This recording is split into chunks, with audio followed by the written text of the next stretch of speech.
late game carry stuff has been mostly banned out, and when he's out of picks, he's done this once before the split, he has this fascination with picking Ahri in those early levels. Knowing he's on the bottom side, though, Meteos and Ssumday are actually looking for an early invade. Trundle is stronger than Rek'Sai level 1, same with Aatrox versus Ornn. Yeah, Trundle's incredibly strong at level 1, being able to take the enemy's damage and then The gain red it is as a kinda buff for smacking him. yourself.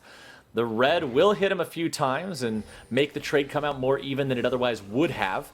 As Meteos and Ssumday both continue walking around. They're not willing to stop here just yet, but it's a different kind of 1v1 that's going down up here. Ignar walking away. Doesn't need to expend either summoner spell because he knows his opponent doesn't have a flash to use. Meteos and Ssumday are still invested in this red buff. They are not willing Whoever to gets stop. it wins. A smite fight is going to change the way this plays out as Meteos grabs that red for himself. It's first blood over to FlyQuest, who will grab the kill onto Ssumday. Meteos still trying to make his escape as Power of Evil comes around. Will Solo make his way forward to help this too? Power of Evil not going to find the charm onto Ryoma, but he will manage to get the orb. Meteos still hanging out here in this brush. He does not lose 1v1 against this Ornn, and now with the flash into the chomp, into the auto attacks, Solo's forced to flash over the wall defensively. Meteos will Make it retain. safe for Solo to push in. Ssumday still has flash if Santorin goes for a gank here. Ssumday throwing down the chains. Should be here, though. There's the CC. There's the follow-up from Santorin. Ssumday, Dead? even with the flash, he decides not to use it because he's dead anyway.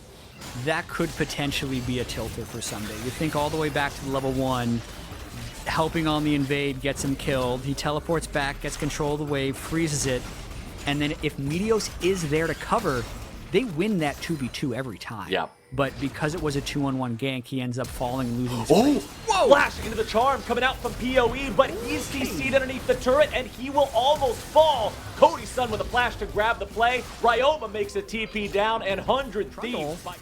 Even after all those level 1 invade shenanigans, and Santorin picking up 2 kills is completely fine in this game. So in terms of like gold and a Drake, so things are going unexpectedly well for 100 Thieves so far. Comes Santorin, flash away from Ryoma. Very nice use of the ult. He might be able to grab a return kill. Be able to break that turret as the setup before the Drake, and they give all the gold on a Cody's son. Having a Felios as a late game win con when you have a Trundle on the team as well to shred the enemy tanks is really important. But even though that goes down, Meteos is kind of caught out. Meteos looking for some damage onto Turtle. He has used the subjugate, but now he's in the middle of 3 different members of FlyQuest. Ornhorn goes out over the wall, finds a knock-up on the 2. Power of Evil coming around from the side. Ignar in some trouble, going to be chased down now. Cody's son's got the range, got the damage, got the chakras, got the kill. And that's another one in the pocket of 100 Thieves. Bullet time is raining so much hell down onto these guys. Stun and Ryoma will try to get away. Ssumday's looking to save anybody, but it does not look like it's going to come through. He may get a revenge kill at least.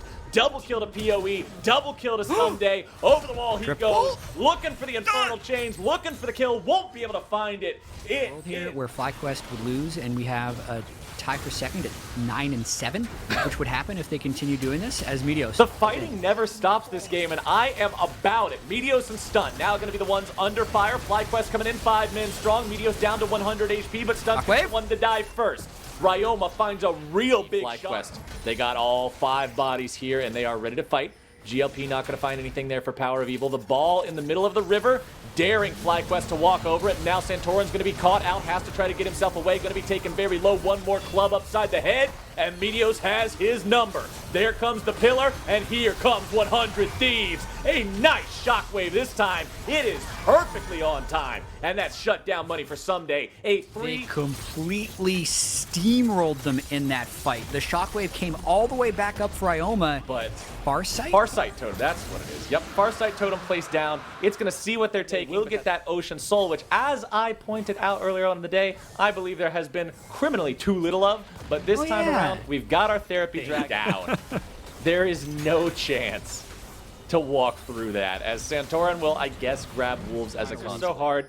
I know that you're just supposed to fold them, but I feel like I fold them in the wrong spot because there's a lot of different... All I can say is photo sheets make me happy that we have some very smart people who know their way around the numbers. As Power of Evil is trying to find his way around the ruins of an outer turret, as 100 Thieves are once again stepping forward. Meteos here on the front line, soaking up the damage, as the unstoppable Santorin uses the ulti to grab himself a kill before going down. It's a 1-for-1, but quickly about to turn the other way, as FlyQuest managed to grab themselves an X from the next closest teams. Everything has just been so incredibly close throughout Spring Split 2020 here.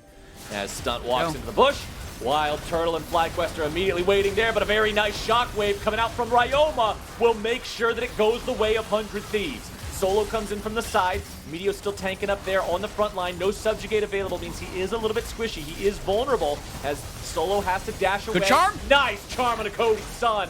Power of Evil using the Ahri to make the picks. It's a 1-for-1 jungler traded for AD carry. Oh my goodness, maybe a game-saving charm there by PoE because now 100 Thieves doesn't feel confident taking this Drake or starting up, and it's buying time for Santorin to respawn. If FlyQuest keep this holding pattern, Santorin will be there first, and they could actually take the Ocean Drake, I would think. Solo's ulti is about to come up. Turtle and Power of Evil will not have their ults available should a fight break out here very soon. Ignars will be available here in a few seconds.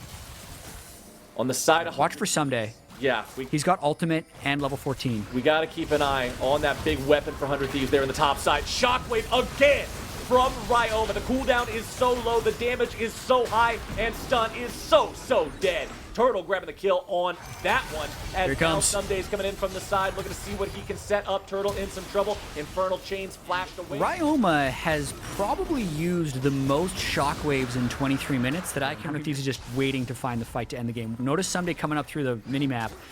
Here we go. Stunt starting it off. Solo summons the Ornhorn, knocks it through a few members of 100 Thieves, and with Ryoma shut down. This is a FlyQuest fight. They're putting the damage into Stunt, looking to grab the kill onto him. Turtle grabbing the money from that one.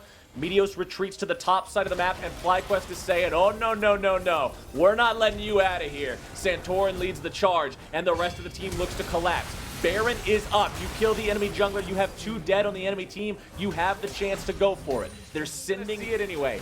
Aphelios ult can come out. Stun looking for the moves here. They've got the Moonlight Vigil. It does almost 0 damage whatsoever. Ryoma's showing up, and Someday's got the World Ender looking to end their world right now. Shockwave! Shut down for Someday, and FlyQuest retreats with their remaining 3 players. Someday with the flash over the wall will be stopped by the charm from Power of Evil, but Ryoma is still looking to find even more. Someday continues to try to combo his wombo, but he will not be able to. The dash away from Power of Evil's ulti means he can escape. It's once again a 100 Thieves priority game, though. They're the ones with 5 men on the map for the next 20 seconds. They're the ones breaking into the enemy base, and they're the ones taking an end game. 100 Thieves did what they could to prevent that. You might have wanted to see them. And the CS is even aside from Someday, so I feel like that 3,000 gold lead is basically just Someday over Solo. So when 500 gold worth of Ornn item value on the side of FlyQuest right now. So that's also got to be considered in these fights. What else has to be considered is 5 versus 1 is not really a situation that you often get out of.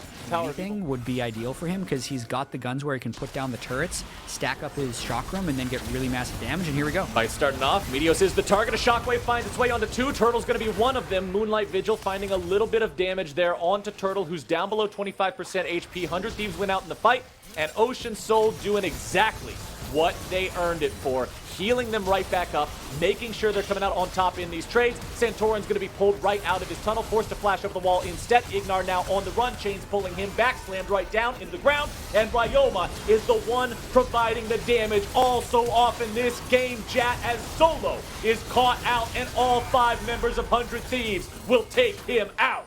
Turtle's on the run. Someday PvE minigame to grab extra levels up over his opponent and become this terror of team fights. But now that he's here, it's where it needs to be. I got to applaud this guy. Yeah, he's having a big game as 100 Thieves tries to get... None of these games are technically must. FlyQuest was to come out of their base and try to contest this in open territory against a FlyQuest squad that's got the Elder Drake ready to go. Solo, pretty absurd. And on top of that, QSS and a ton of crit coming up from Cody's son. So they're looking to win right now. Everybody pushing up here. They don't see the need to break up the 5-man push. Oftentimes you see a Baron push involve a 4-1 split or a 3-1-1.